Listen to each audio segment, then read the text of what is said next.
periodo. ¿Okay? ¿Por qué eso es importante? Por ejemplo, si el próximo vamos a hablar de cáncer. Para eso ustedes tienen que haber entendido cómo funciona una célula, ¿verdad? ¿Okay? No solamente cómo funciona el ciclo celular, la muerte celular, sino por qué, cuándo y dónde la célula hace lo que hace. ¿Okay? Y en casos excepcionales, por qué una célula genera tantas anomalías e incluso puede causar patologías tan serias como cáncer, enfermedades neurodegenerativas, en fin, enfermedades metabólicas, que es lo que vamos a ir viendo poco a poco. ¿Okay? Entonces, hasta aquí el día de hoy son la parte técnica. Si ustedes llegan a cáncer y ya ven, ustedes han estudiado todo el contenido anterior, va a ser muy difícil lograr entender por qué se desarrolla una célula cancerígena. ¿Okay? A nivel celular, porque el próximo año, cuando ustedes vean biología molecular, van a entender la parte precisa de cómo proteínas interactúan con otras que inducen el desarrollo de células cancerígenas. ¿Okay?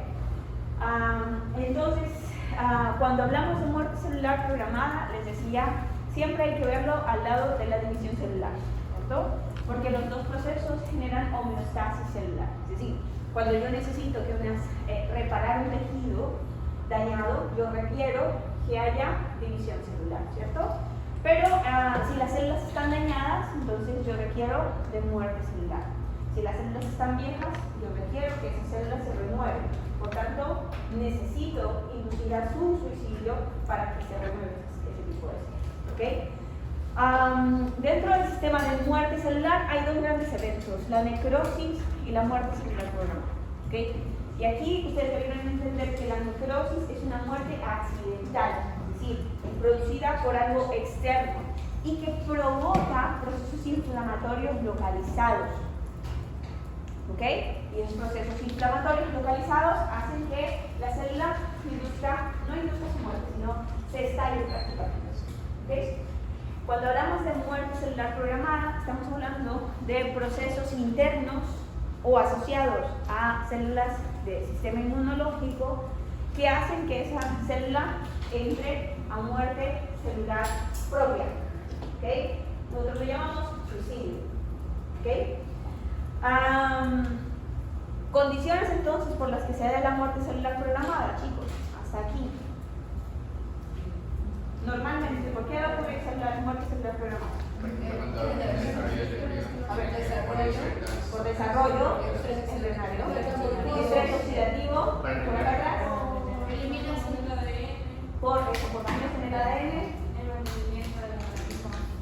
el mantenimiento, eliminación de células demasiadas. Exactamente. Para regular el número de células que hay, como para hacer el Perdón, ¿para qué? Para regular el número de células. Exactamente, para regular el número de células. Y eso es muy común, por ejemplo, en células nerviosas, ¿cierto?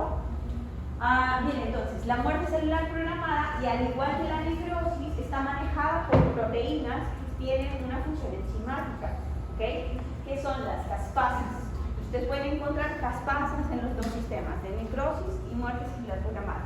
Son diferentes las que actúan en diferente nivel, ¿ok? Por si acaso, ¿ok? Este proceso de muerte celular programada es relativamente nuevo, ¿okay?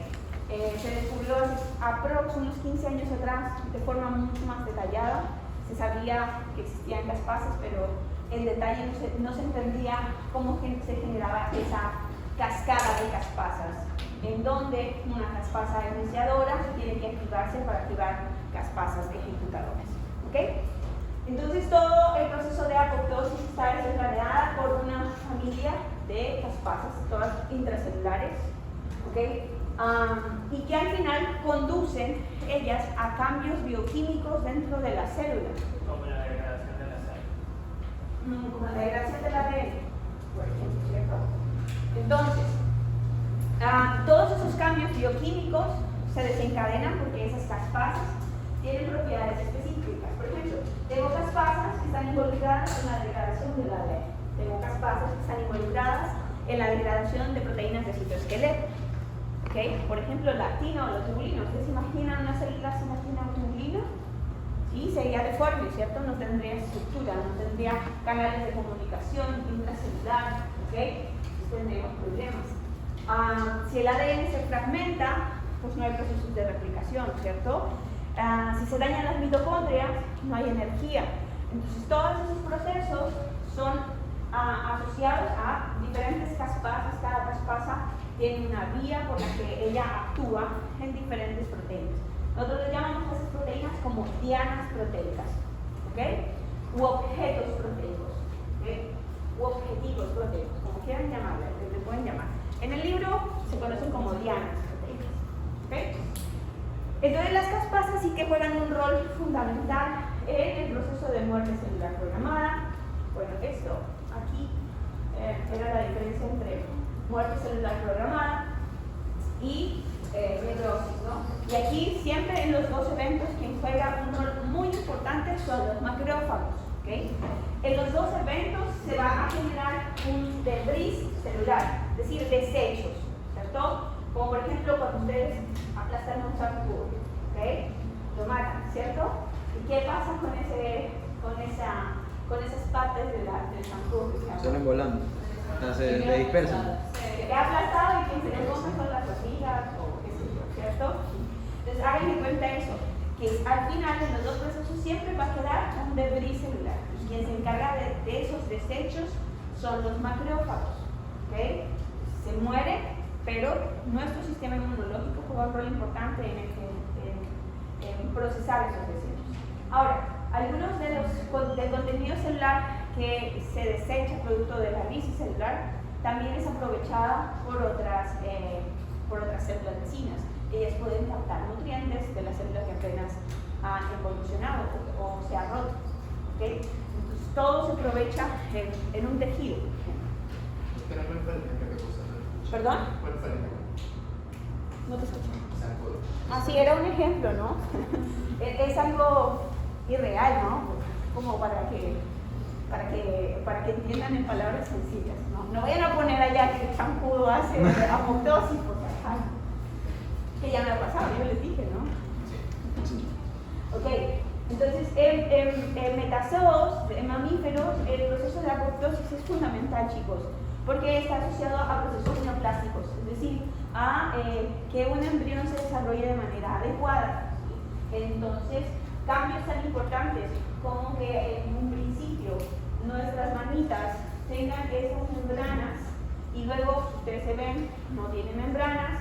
Ese proceso de evolución del núcleo neoplástico, está asociado definitivamente a la muerte celular programada. Entonces, evidencia de esto es esta fotografía que ustedes ven. Aquí está la membrana intracelular y esos puntitos verdes son células que están entrando a apoptosis, ¿okay? Con el paso del tiempo, entonces, donde están estas células, ya ven ustedes que hay separación. Siempre hay una homeostasis entre muerte celular programada y división celular, ¿ok? Entonces, el metazoos, ya saben, es vital para el desarrollo normal del organismo. Es muy importante en el mantenimiento de la homeostasis celular, porque a medida que las células se van dividiendo, otras tienen que ir muriendo, ¿ok? Cualquier patología en división celular provoca enfermedades tan difíciles de tratar como es el cáncer o otros procesos como enfermedades neurodegenerativas incluso, ¿ok? Con esto entonces, ejemplos típicos de relación homeostásica es lo que ocurre con la metamorfosis de ranitas, ¿cierto? ¿Se acuerdan que cuando hablamos de división celular se les volvía a comentar, ¿cierto? Entonces, para que entiendan lo importante de la relación entre muerte celular programada y división celular. ¿Ustedes han tocado ranas en su vida? ¿Han tomado renacuajos en su vida? ¿Sí? ¿En charquitos? ¿No? ¿Sí? ¿Los han tocado? No. ¿Por qué no? ¿Qué asco? Son una ranita. ¿Qué? ¡Qué asco! Nunca tuvieron ni siquiera la idea de tocar una De chiquita yo estaba los sábados. para ver si salió un príncipe. Yo también lo hice. Siempre lo hacía así. Entonces no tuvieron niñez.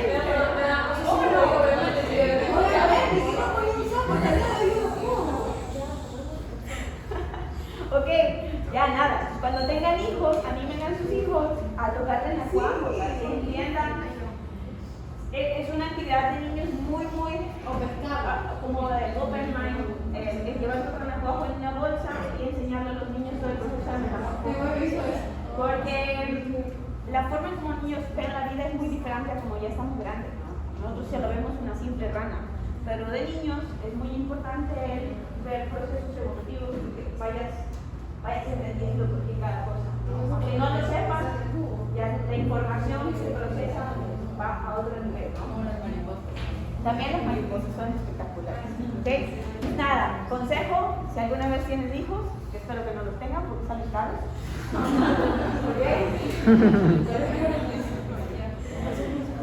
O si los tienen, ya saben, ¿no? Ahí después de los 40, no pasa nada. Ustedes descongelan óvulos y esperma, no pasa nada. Tiene sentido. ¿Ok? Hijos jóvenes muy difícil, ¿no? Yo no sé si ustedes sean papás, mamás, yo soy mamá y es muy complicado. Eso sufro un montón, ¿no? Pero bueno, ¿qué va más? Ser mamá es lindo, dicen.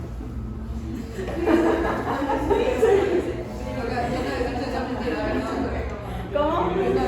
Ya que metí la pata, pues la meto la, ¿cierto? No, mentira. Ser mamá es muy bonito, pero sí necesitas herramientas. Y ahora la sociedad te prepara para no ser mamá. Entonces, nada, si lo van a hacer en sus tiempos, que nadie les exija nada. Sobre todo la sociedad que dice, ay, después de los 35 no vayas a tener hijos. O después de los 35 ya estás vieja, se te dejó el tren. No, ya saben. Si todavía no quieren, no pasa nada, ¿ya? Lo único es que si en algún momento a los 50 les da por ser mamá, congelen óvulos. Ya, no pasa nada. Ok. Luego van a decir que estoy promocionando las empresas de que no existen aquí en Ecuador, ¿sí? ¿Sí hay? ¿Se la guardaron? ¿Sí? Ay, qué visionarios son. ¿Por qué no lo supe antes? Clara, mis hermanas son viviendo. ¿En serio? ¿Ya ves? Yo soy un vino. ¿Ya ves? Estamos bien. No, sí, es verdad, la maternidad es una cosa complicada y es no solo de mamá, sino de papá. Ya van a ver que luego los papás a veces se desentienden un montón. Quien tiene la carga es la mujer, de verdad. Te lo digo. Así que nada. Por eso, valoren a su mamá, porque si no, de verdad. Por eso creo que el lazo tan grande que tenemos con nuestros padres, que con el tiempo uno las odia, pero llega un momento en que las vuelve a amar, no sé por qué. Es como en la adolescencia les ha pasado que las odian, ¿cierto? Porque no las quieren ni ver. ¿Ah? Pero luego cuando ustedes pasan los 23 años, entran en crisis existencial, ¿ya? Y entonces van a desear estar en su casa sin hacer nada, ni que su mamá les escapapache. Son ciclos, normales, no pasa nada. Bueno, a lo que vinimos. Okay. Entonces, les decía, cuando se muere una célula, se muere antes porque ocurrieron diferentes modificaciones bioquímicas dentro de la célula. ¿Okay? Entonces hay cosas bien importantes que pasan antes de que involucione una célula. ¿Saben qué es involuciona, cierto? Sí. Lo opuesto a Pero, ¿cómo qué hagan? Retroceder el proceso de evolución. Es como que la célula retorna a sus estados más, como que la célula retorna a sus estados Más básicos. más básicos. Es decir, degradar todo en estado chiquito. Degradar todo. ¿Listo? Entonces, el primer cambio bioquímico que ocurre es, como le decía Anthony, es a nivel del ADN, que eso es un paso muy importante. Y ocurre cuando el cromosoma empieza a fragmentarse en pedazos muy chiquititos. ¿Ok? Entonces, una célula normal, ¿ok? Les estoy pintando una célula típica, ¿cierto? Dentro de su núcleo, ya saben, ustedes tienen todo el ADN íntegro, es decir, completo. ¿Sí? Así que si esta célula se quiere dividir, simplemente copia su ADN. ¿Okay? Pero el primer cambio bioquímico que ocurre es que este ADN se empieza a fragmentar. ¿Sí? Empiezan a aparecer pedazos chiquititos. Entonces, ¿quién se encarga de cortar ese ADN? Unas enzimas que se llaman endonucleasas. ¿Okay? Cortan. Entonces, quien activa esas endonucleasas son caspasas. Caspasas especializadas en activar estas proteínas. Son endonucleasas, endo es dentro, ¿cierto? Porque también hay exonucleasas, ¿okay? Es decir, que van a cortar los extremos del ADN. También se puede decir internuclear. No lo he escuchado, pero endo es como lo más escuchado. Doctora, entonces nucleasas y endonucleasas no son lo mismo. Exonucleasas es de afuera, ¿cierto? Cortan los extremos. Por ejemplo, las enzimas que cortan los telómeros son exonucleasas, ¿ok? Mientras que las que van cortando hacia adentro son endonucleasas. Y ya saben ustedes, estas enzimas que cortan el ADN reconocen nucleótidos específicos de todo el ADN. Por eso hay siempre un patrón de corte específico, ¿vale? Entonces, el siguiente cambio que ocurre es en la membrana plasmática, donde hay un cambio de fosfolípidos. Normalmente la fosfatidilcerina ustedes la van a encontrar en la inner membrane, en la membrana interna. Pero hay un flip-flop y entonces ustedes van a encontrar fosfatidilcerina en la membrana externa. ¿Quién testea eso? Son los macrófagos, ¿ok? Los macrófagos determinan la superficie celular y detectan si hay un cambio en toda la membrana. Entonces, no solamente hablamos de fosfatidilcerina. Por ejemplo, sus células o su cuerpo muchas veces genera células cancerígenas, ¿ok? Pero no son un cáncer andante, ¿cierto? No. Siempre dicen que todo da cáncer. O sea, por ejemplo, quemarme abajo del sol da cáncer. Todo dicen que comer comida como que así rico da cáncer. Todo da cáncer. En exceso. Es la forma. Todo el exceso es malo.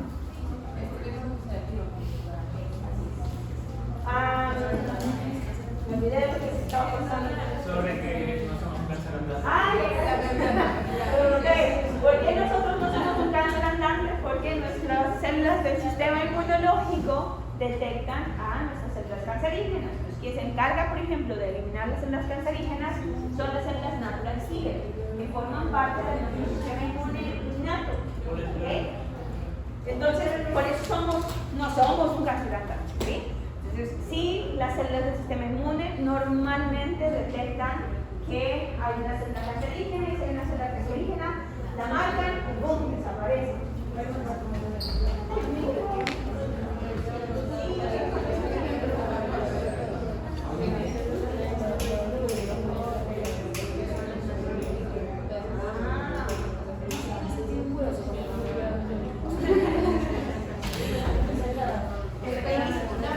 Mi amiga pregunta que si comer verde en exceso da cáncer. ¿Y comer qué? Verde. Plátano. Depende de cómo lo comas. Si es el bolón y con chicharrón, no. No, mentira.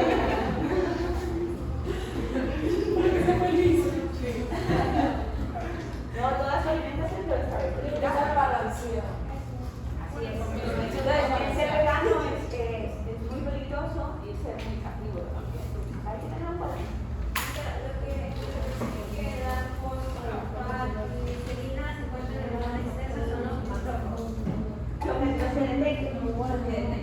Piensen en que un macrófago es como el policía en nuestro cuerpo, ¿cierto?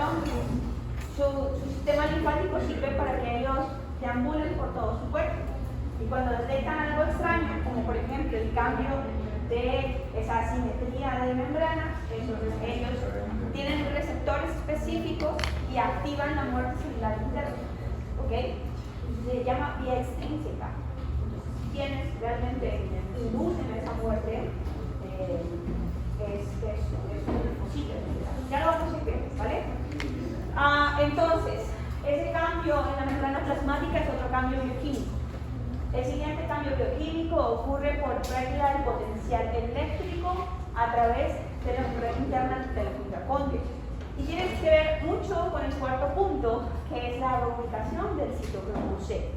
Entonces, cuando vimos mitocondrias, ¿se acuerdan que hablábamos de la cadena transportadora de electrones? Vimos un montón de proteínas que estaban en la matriz mitocondrial. Y yo les dije, nunca se olviden del citocromo C. estaba justo arriba abajo del ATP sintasa. Entonces, ¿qué pasa con ese citocromo C de la cadena transportadora de electrones? Se sale de la mitocondria. ¿A dónde se sale? Al citosol. ¿Okay? Entonces, ¿qué pasa con la cadena transportadora de electrones si se sale del citosol? Se rompe, o sea, se anula. Ya no Se hay, anula. ya no hay, ¿Cuál es la consecuencia? no hay producción de ATP. La producción de las proteínas de la apoptosis. No hay producción de ATP. No hay producción de ATP. Claro, no hay producción de ATP porque se rompe ese intercambio de electrones, ¿cierto? Y si hay una ruptura del cambio de electrones en todas las proteínas de la cadena transportadora de electrones, el potencial eléctrico se pierde, pero de la membrana interna. Recuérdense, la matriz mitocondrial es parte de la membrana interna de la mitocondria. ¿Okay? ¿Se acuerdan que esa membrana es muy rígida, cierto? Y era muy rígida para que los electrones fluyeran de un lado al otro. ¿Okay? Si se pierde esa cadena, el potencial eléctrico arriba abajo también se pierde. Como estamos hablando de membranas rígidas, no hay un balance eléctrico entre membrana interna y membrana externa. ¿Okay? Entonces, esa es la primera consecuencia. Y la segunda consecuencia es lo que decían ustedes: no hay ATP, ¿cierto? Porque se rompió la cadena. Y si no hay ATP, no hay energía, pues nada va a funcionar en la célula. ¿Okay? Porque la mayoría de cosas que hace la célula requieren de energía. ¿Okay? Entonces, la reubicación del citocromo C de la mitocondria del citosol es una señal bastante evidente de que esa célula va a entrar a muerte celular. ¿Listo? Entonces, chicos, vamos a ir paso a paso, uno a uno sobre los cambios bioquímicos. El primer cambio bioquímico era la segmentación de ADN, ¿cierto? Entonces, ahora, antes de eso, ustedes deben tener claro este panorama. Cuando hay una señal de apoptosis, quien se activa primero son cascadas de caspasas iniciadoras. Luego de que se activen esas caspasas iniciadoras, se activan las caspasas ejecutadoras. Y las ejecutadoras son las que degradan. ¿Ok? Por eso se llaman ejecutadoras. ¿Listo? Entonces todo esto es secuencial. Entonces, en este panorama estamos hablando que el ADN se fragmenta producto de una señal de apoptosis, cualquiera que sea. Entonces, las caspasas ejecutadoras lo que van a hacer es inducir a la degradación de unas proteínas que se llaman ICAR. ICAR normalmente lo que hace es unirse a la proteína CAR y así se mantiene inactiva CAR. CAR es una endonucleasa, ¿okay? O sea, es una enzima que reconoce ciertos nucleótidos y corta. ¿Okay? Cuando esta caspasa ejecutadora induce el daño de ICAR, queda libre CAR. ¿Y CAR qué va a hacer? Cortar el ADN. ¿Listo? Entonces, para comprobar que ese proceso bioquímico induce a la ruptura de ADN, se hizo un experimento en el que tomaron un fragmento de ADN que estaba íntegro y lo expusieron a esta proteína CAR. ¿Okay? ¿Qué observaron? Eso que ven aquí en negro es un gel que se llama gel de electroforesis. ¿Okay? Es una cromatografía en fase sólida y piensen que esto es como una gelatina. ¿Les han tocado la gelatina? ¿Cierto? Tiene esa consistencia. Entonces lo que hacemos es ponerle un molde y de tal forma que se generen unos hoyitos. ¿Okay? Entonces la gelatina aquella tiene un molde listo. Aquí tenemos los hoyitos. Y entonces en cada uno de esos hoyitos lo que hacemos es sembrar ADN. ¿Okay? El ADN tiene una carga, chicos, es negativo. Es negativo por el grupo fosfato. ¿Se acuerdan del OH-? El OH- es del grupo fosfato. Quien le da la carga negativa al ADN es el grupo fosfato. Ni el azúcar ni la base nitrogenada tienen carga. Así que quien da la carga es el grupo fosfato. Por eso cuando ustedes exponen el ADN a una corriente eléctrica que va de negativo a positivo, las moléculas de ADN se desplazan por esta red hasta el polo contrario. ¿Okay? Piensen que esta red está hecha como como esa red de fútbol, ¿no? Pero red, así, millones de redes juntas, ¿ok? Forman parte de este polímero, ¿ok? Entonces, las moléculas que son más chiquitas van a desplazarse más rápido por esa red, ¿cierto? Mientras que las más grandes les va a costar pasar por la red. ¿Entienden? ¿De lo que estoy hablando? Nosotros hacemos prácticas, una pregunta que usted sepa. Nosotros hacemos prácticas de fluorescencia. Pero es molecular. Tienen que pasar celular. A veces suena. ¿Listo? Entonces, cuando ustedes exponen el ADN a esta corriente eléctrica, ya saben, las moléculas más grandes se requieren más tiempo arriba y las pequeñas se van desplazando. O sea, por ejemplo, sería la 0 y la 1. Ya vamos por aquí, ya vamos por aquí. ¿Ok?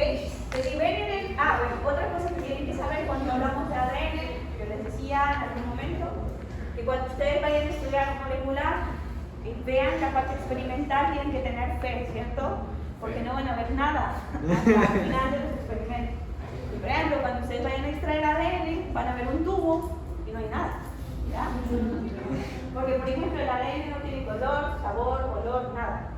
Está pegado en un tubo y es translúcido más encima. ¿Ok?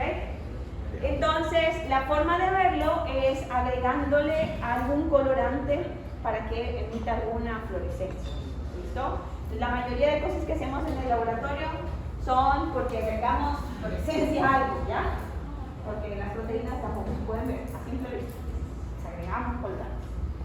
Nada, el ADN entonces lo que hacemos es agregarle un agente intercalante, es decir, que se mete en medio de las hebras de ADN, ¿verdad? Y si algo se mete en medio de su ADN, va a causar daño, ¿cierto? Por eso cuando lleguen a la práctica de teñir su ADN, recuerden tener siempre guantes, ¿ya? Porque si llega a ponerse agente intercalante en sus células, es muy probable que desarrollen células cancerígenas locales. Por eso tienen que tener cuidado con estas cosas. Cualquier cosa que se intercale en su ADN es peligroso. ¿Ok? Entonces nosotros utilizamos ahora un colorante que dice el fabricante no es tan cancerígeno como el que usábamos antes.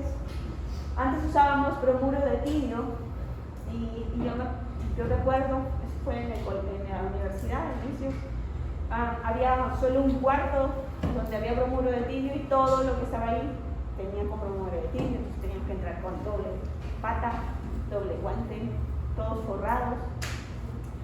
Y luego había un proceso que era cortar una banda de ADN, sacarla de ahí con bromuro de tidio y procesarla, entonces era un poco más compleja la cosa, ¿no? No pasó nada, lo único que nos pedían era que no estemos embarazadas, porque si no, imagínense el problema, ¿no? Bueno, ahora este agente intercalante, dice el fabricante, se intercala, pero no es tan cancerígeno. Pero bueno, si algo se intercala... Pero dice no es tan cancerígeno. No es tan cancerígeno, pero sí un poco cancerígeno. ¿Ok? Entonces, ¿por qué podemos ver el ADN? Porque esa molécula que se intercala emite una longitud de onda específica cuando se la excita a luz ultravioleta. Entonces, este gen está expuesto a luz ultravioleta. ¿Ok? Y eso que ven ahí es prácticamente el agente intercalante metido en su ADN. ¿Listo? Cuando entonces en este experimento se agrega CAT en la hora cero no hay CAT, ¿cierto? ¿Qué ven en el ADN? Una sola banda, ¿cierto? Muy intensa. Cuando tienen una sola banda, estamos hablando de ADN íntegro, es decir, está completo, ¿cierto? Ahora, ¿qué pasa después de una hora de que se agrega CAT? Ven que hay como un desmirror, ¿cierto? Como algún barrido por ahí. Entonces, el ADN se está empezando a cortar, pero no es lo suficientemente fuerte o la cantidad fuerte como para que se vean bandas. A las 3 horas ya empiezan ustedes a ver banditas más chicas. A las 6 horas la intensidad de las bandas es mayor, incluso en las bandas más pequeñas. Y a las 12 horas, pues prácticamente, fíjense en el ADN íntegro es muy poquito y ya todo el ADN se ha cortado. ¿Okay? Entonces, esto es señal de que el producto de la activación de K, porque esas proteínas ejecutadoras han inducido a que las endonucleases empiecen a cortar ese ADN. ¿Listo? A ver, ejercicio. Con todo lo que les he hecho.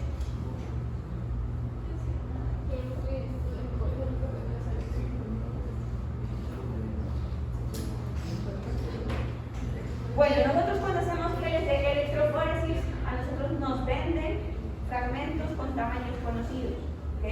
A eso le llamamos ladder o marcador molecular o escalera molecular, ¿ok? Entonces, nosotros en cada electroforesis siempre vamos a cargar ese ladder o escalera molecular y ya sabemos que esto tiene un tamaño específico. Por ejemplo, Esto lo ponían en el colegio. a ver. Nunca lo entendí. Siempre me confundía porque me decía que tenía que estar a la misma altura. No necesariamente. Este es solo una guía.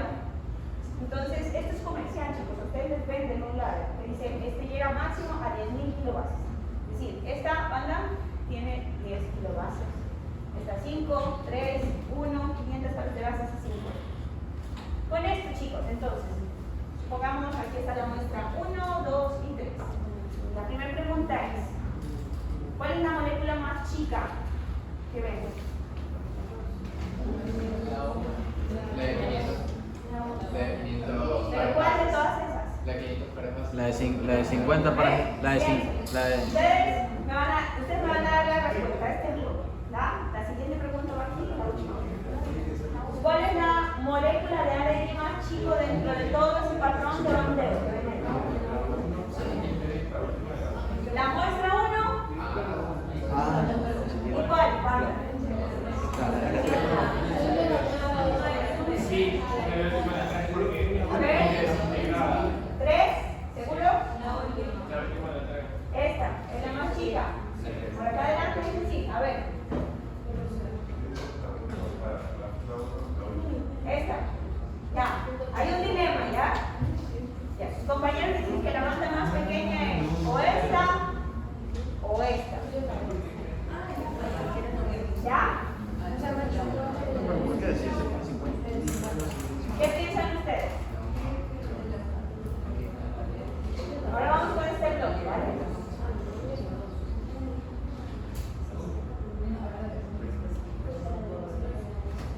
De todo el patrón de bandera, ¿cuál es la molécula de ADN con el menor tamaño? Claro, ¿por qué hacer La primera de las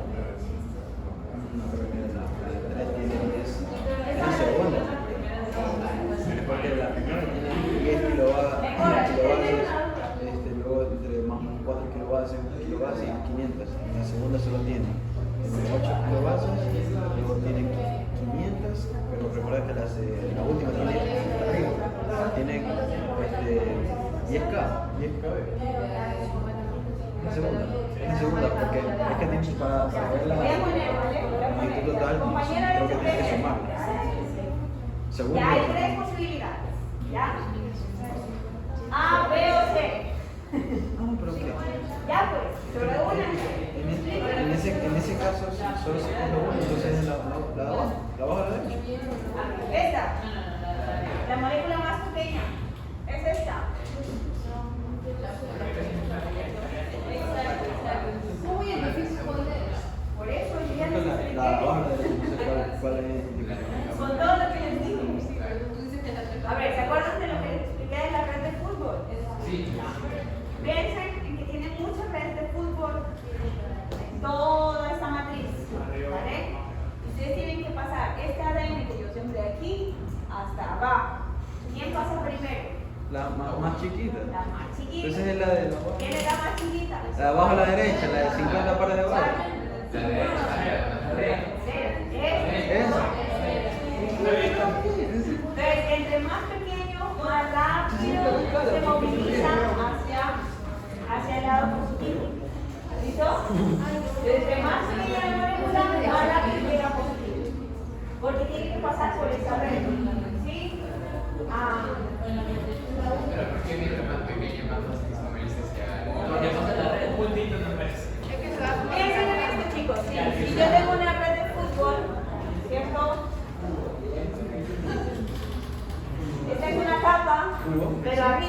Son millones y millones de capas juntas, ¿ya?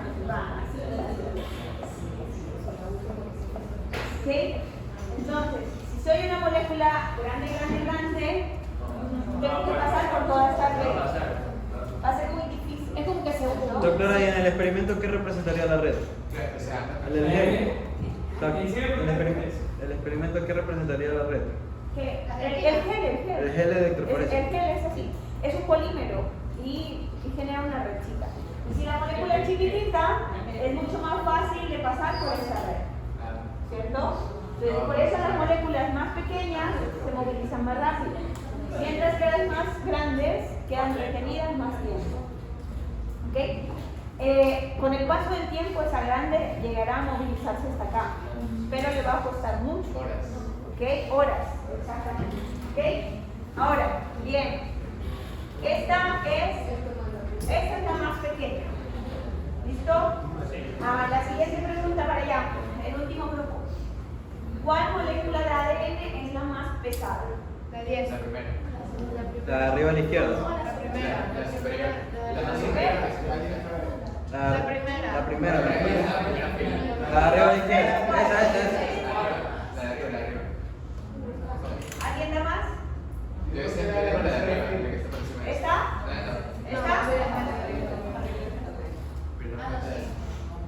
No, pues si la de acá está más arriba. No, es que desde ¿Quién está más arriba? El ADN. Esa. Esa es. Es un poquito más pesada. Decir, ¿listo? Usted no me respondió nada. Tercera pregunta. ¿Qué molécula pesa 3 kilobases? ¿Qué molécula? La que tanto en medio.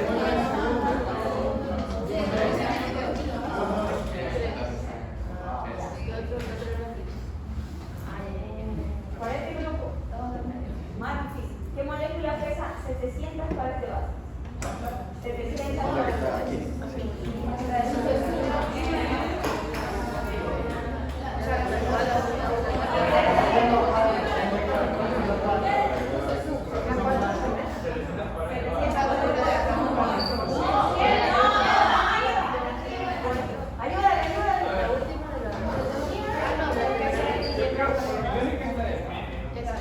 Qué bien, Laura, qué bien.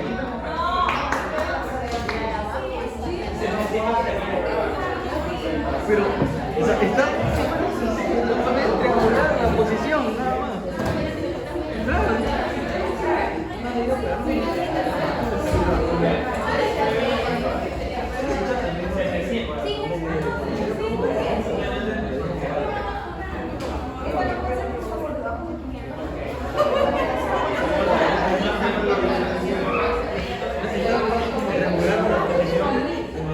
Claro.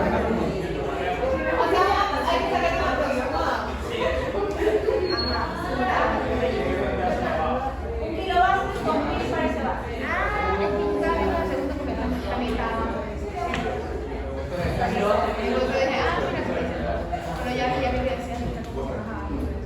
Estamos bien. Ya, allá, para ver si entendieron. A ver, la señorita de atrás está solita ya. ¿Qué banda pesa 2000 pares de bases? 2000 pares de bases. 2000 pares de bases. Vamos todos, vamos todos.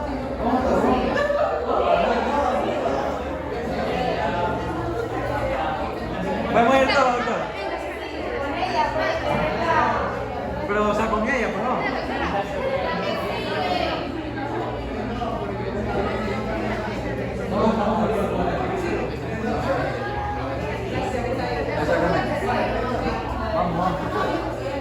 De dos. 2000 pares de bases.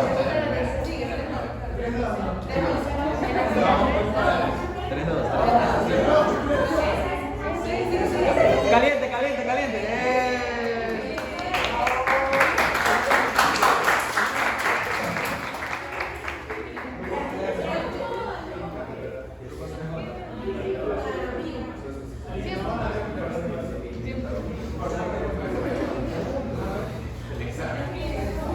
Sí,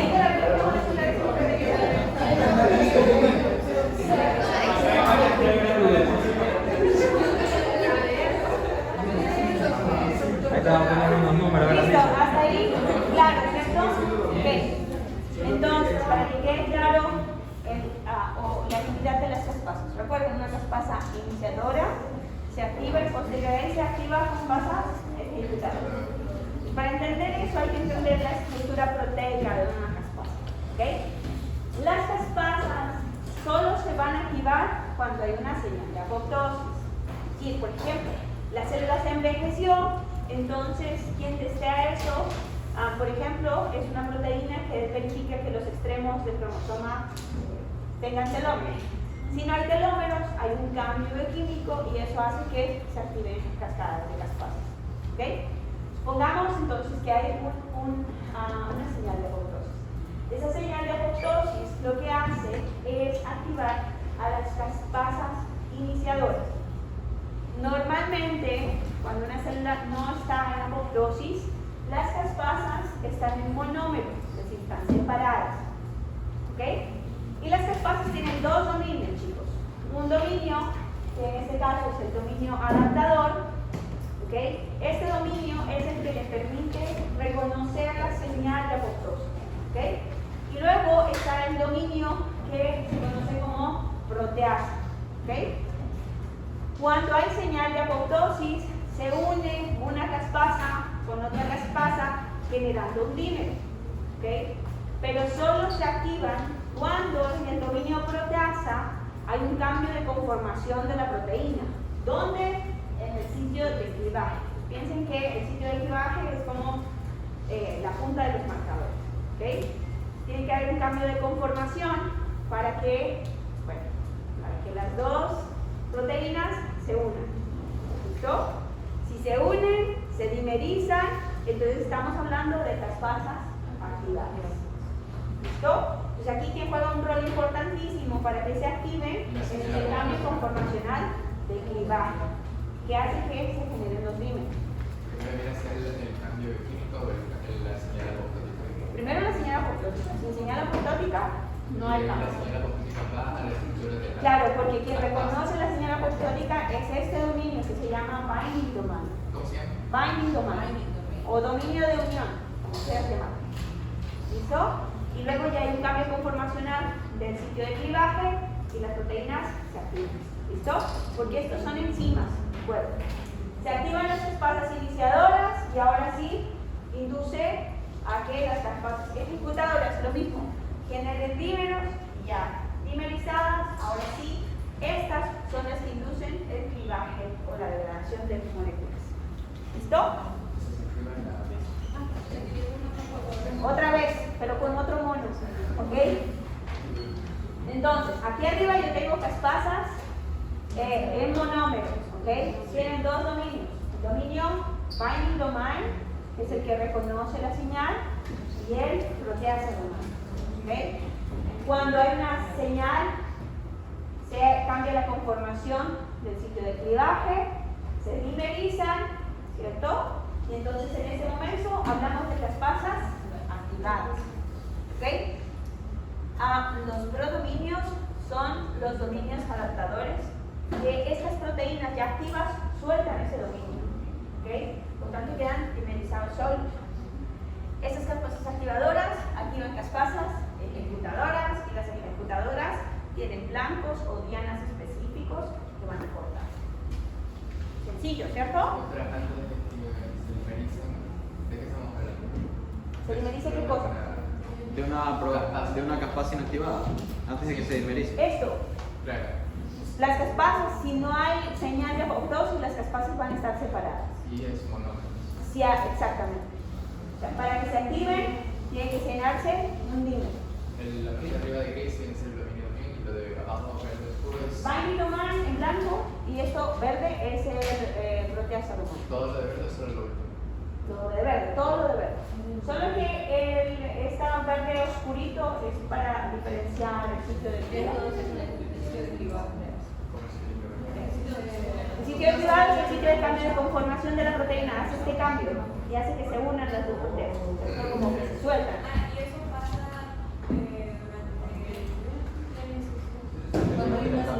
Cuando hay señales apoptóticas, nada más. ¿Ok? pero eso es porque aquí, por ejemplo, había dos formas.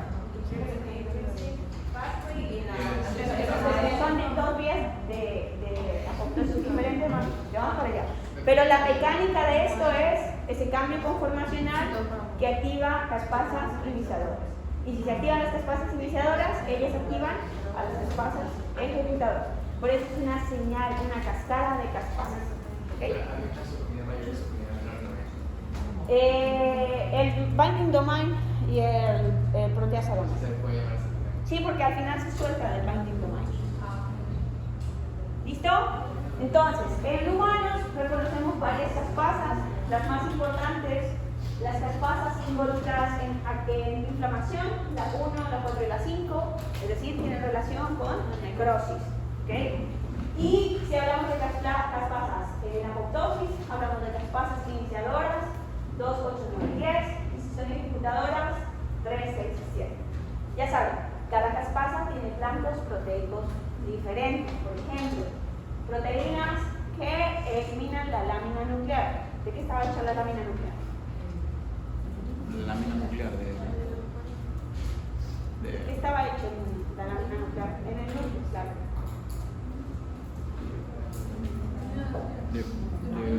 de lípido.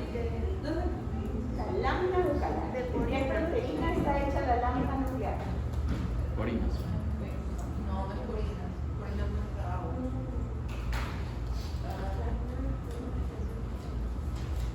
¿De qué está hecha la lámina nuclear?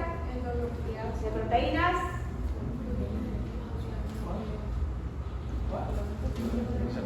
No, orinas no.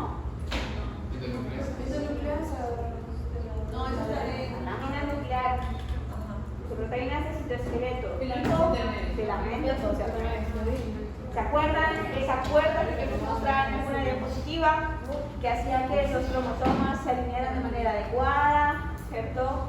Que el poro nuclear se ancle de forma adecuada, que le dé esa forma al núcleo, pues es una proteína de citoesqueleto. ¿Okay? Entonces, hay proteínas diana que degradan esa lámina nuclear y hay otras proteínas dianas que degradan, por ejemplo, subulina o actina en el citosol. ¿Okay?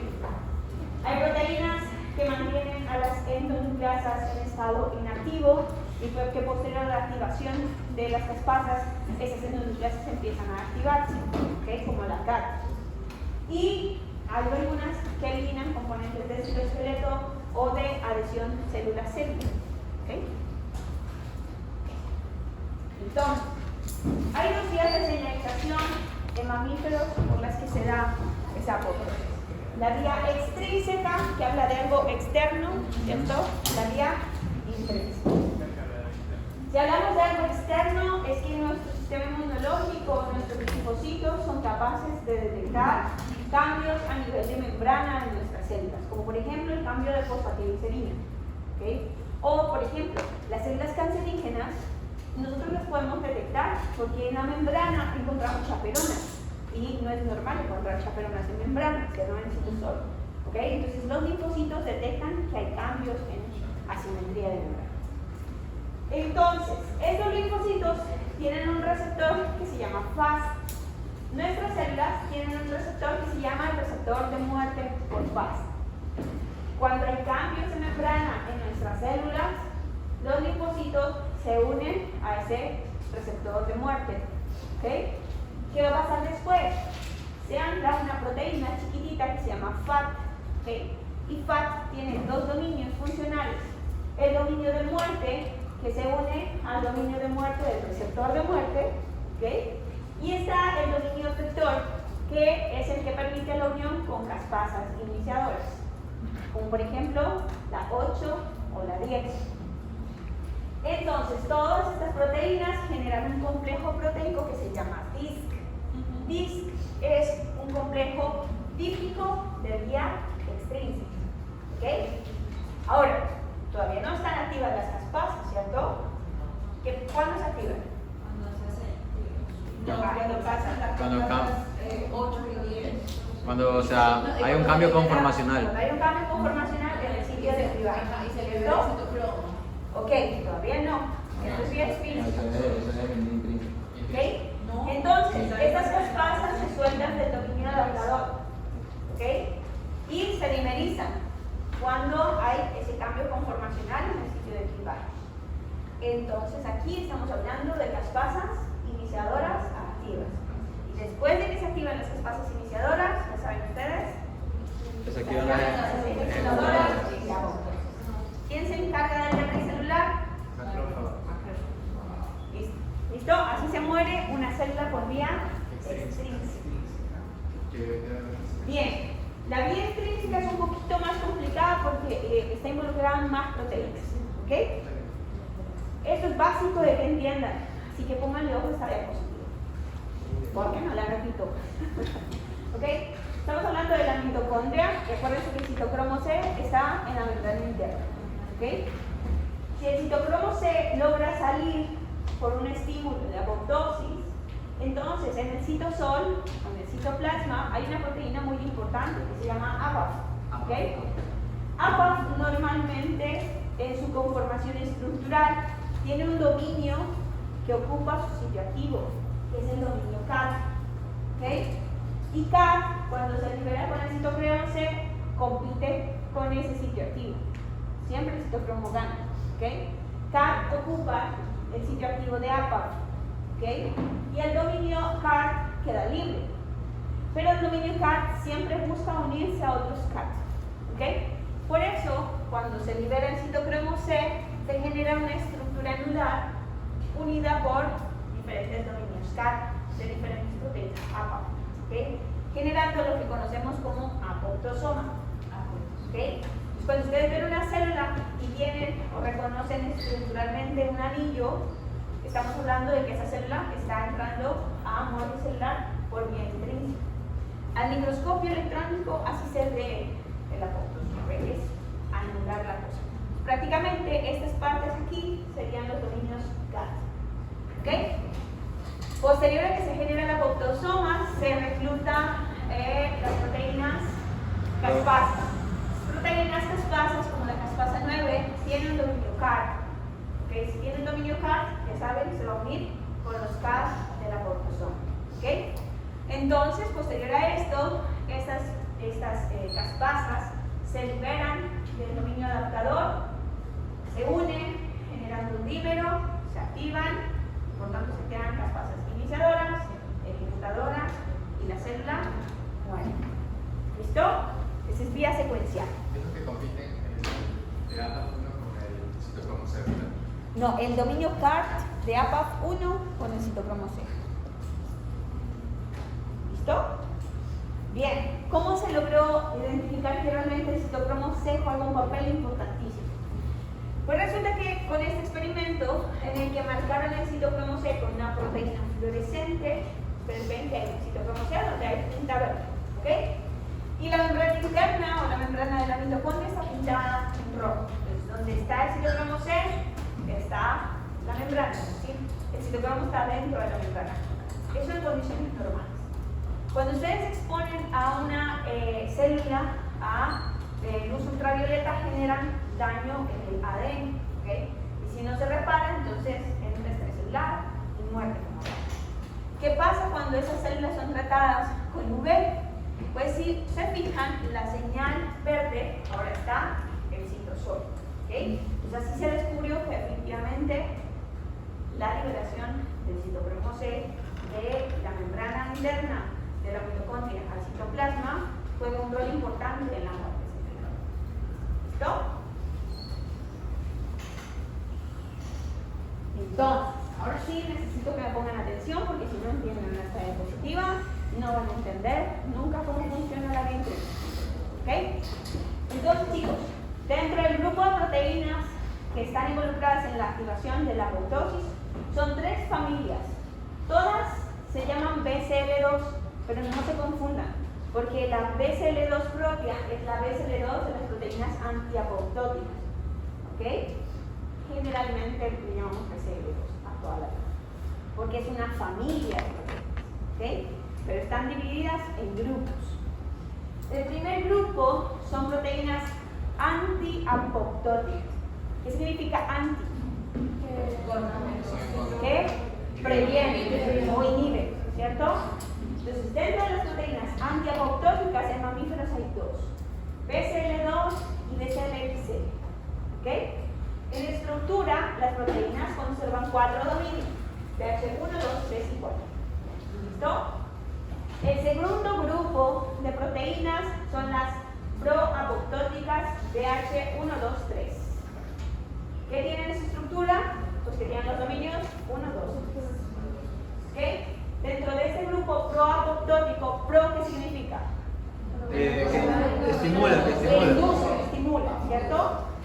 Este grupo de proteínas están conformadas por las proteínas VAX y VAC. El tercer grupo son las proteínas también proapoptóticas BH3 only. Se llaman así porque solo tienen el domicilio. ¿Listo? Dentro de estas proteínas hay varias, está BADI, B, PUMA y NOXA. ¿Ok? Son las más típicas. ¿Ok? Pueden componer un rack si quieren. ¿Ok?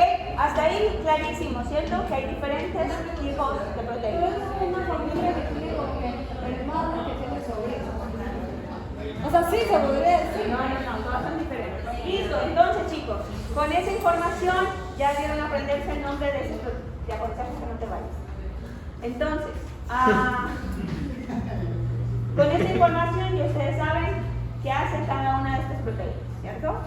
Entonces, el objetivo es liberar al citocromo C de la mitocondria. Si una célula está normal, no tiene señal de apoptosis, estas proteínas de la familia BCL2 van a estar separadas en monómeros. ¿Ok? Si hay un estímulo, lo que va a generarse es que esas proteínas se unan y generen un poro. Y por ese poro va a salir no solo el citocromo C, sino muchas más cosas dentro de la mitocondria. ¿Ok? Entonces, en condiciones normales, las proteínas BCL2 son las que van a estar separadas. ¿Ok? Dentro de ese grupo, estas proteínas son las proteínas proapoptóticas BH1, 2, 3. ¿Ok? Las BH1, 2, 3 estarán separadas. Si se induce a muerte celular, estas proteínas generan poro y sale el citocromo C. ¿Listo? Hasta ahí la lógica va bien, ¿cierto? Vamos a complicar un poco el panorama. Entonces, ¿quién controla que esas proteínas BH1, 2, 3 estén separadas? Son las proteínas antiapoptóticas BCL2. ¿Cómo se llamaban las proteínas en mamíferos? Antiapoptóticas BCL2, BCL, LCL. ¿Cómo se llaman las proteínas BH1, 2, 3 en mamíferos? VAX y VAC. ¿Ok? Listo. Cuando esta célula va a entrar a vía intrínseca, entonces aparecen ahora sí las proteínas BH3 only. Son proapoptóticas porque lo que hacen es inhibir a las proteínas antiapoptóticas BH2 o 1, 2, 3.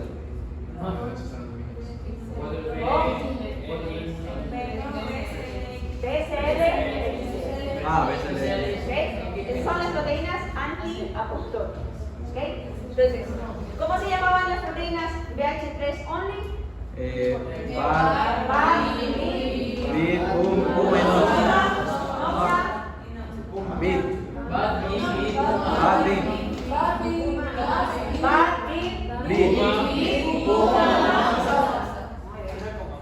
Entonces, esas proteínas BH3 only van a inhibir a las proteínas antiapoptóticas. Y si esto se inhibe, significa que esta no va a hacer su labor, ¿cierto? Y por tanto, ¿quién quedará libre? Las proteínas. Ahí serían las VAX y VAC. VAX y VAC, que son las proteínas BH1, 2 y 3. ¿Listo? Y si estas están libres, generó poro, y por ese poro, alargó. ¿Ok? Entonces, repito, si hay una señal de apoptosis, las proteínas BH3 only, ¿cómo se llaman? Cualquiera de esas van a activar a las proteínas antiapoptóticas. ¿Cuáles son? BCL2 Y BCX. Bax y Bax. Bax y Bax. ¿Qué tipo de proteínas son Bax y Bax? ¿De qué tipo? BH1. Si quedan libretas BH1, 2, 3, generan Un poro. Si generan poros, ¿ya? ¿Fácil? Ya, por eso no te veía siempre. ¿No? Te vas a perder. Bien, entonces, de cierta forma, algunas células pueden inducir o tener un estímulo de muerte celular sin requerirlo, ¿ok? Pero siempre recuerden, hay control del control del control, ¿ok? Quien forma parte de ese control cuando las caspases deberían inhibirse son unas proteínas que se llaman IAPs, ¿ok? Entonces, en condiciones normales, cuando yo no requiero de activación de la vía intrínseca, pero por alguna razón se activan caspasas, yo tengo que inhibirlas. Entonces, las IAPs se unen al sitio activo de estas enzimas y evitando que generen activación de otras caspasas y se muera la célula. ¿Ok? Es una vía, digamos, alterna para parar la muerte celular. Pero, si yo quiero entrar a muerte celular y tengo las IAPs rodeando por ahí, nunca me van a dejar avanzar, ¿cierto? Entonces necesito proteínas que inactiven ahora sí a las IAPs. ¿Recuerdan que les dije que el citocromo C, de la mitocondria, no solo salía el citocromo C, ¿cierto? Entonces hay otras moléculas dentro de las mitocondrias que son las anti-IAPs, ¿ok? Cuando se activa o se estimula la muerte celular, esas anti-IAPs salen y esas anti-IAPs ocupan el sitio activo de las IAPs, dejando libres a las caspasas. Entonces la vía intrínseca seguirá su vía normal. ¿Okay? Son formas de evitar que la célula entre a muerte celular. O sea, las IAPs son una IAP que así evitan que esta no para la muerte celular. Así es. ¿Listo? Pues otra estrategia que tienen nuestras células para poder superar la muerte celular o evitar la muerte celular son los factores de supervivencia. Y esto es muy típico de nuestro sistema nervioso. Cuando ustedes nacen, tienen una gran cantidad de neuronas, ¿ok? Pero con el paso del tiempo van muriendo. Entonces, nuestro factor limitante son la cantidad de factores de supervivencia que tengamos, ¿ok? Entonces, entre más factores de supervivencia tenemos, más células nerviosas tenemos. Pero cuando vamos envejeciendo, pues se van muriendo porque nuestro limitante son los factores de supervivencia. Entonces, los factores de supervivencia determinan cuáles células mueren y cuáles células viven de nuestro sistema nervioso. Por eso nuestro sistema nervioso, ya les digo, cuando nacemos en exceso, a medida que vamos madurando, pues vamos muriendo. ¿Ok? Entonces, hay diferentes estrategias, además, por los que los factores de supervivencia pueden inhibir la apoptosis. ¿Ok? Entonces, hay tres sistemas importantes. El primero es incrementar la producción de proteínas antiapoptóticas. Sí, hago muchas proteínas antiapoptóticas. ¿Cuáles son? A ver, esos son.